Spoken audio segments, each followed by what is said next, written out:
یارو میخواسته بره خارج، هیچی انگلیسی زبون بلد نبوده.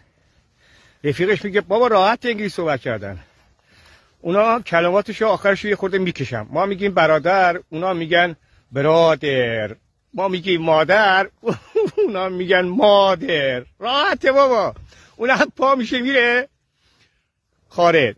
فرودگاه که پیاده میشه میره سراغ تاکسی فرودگاه، میگه آقا.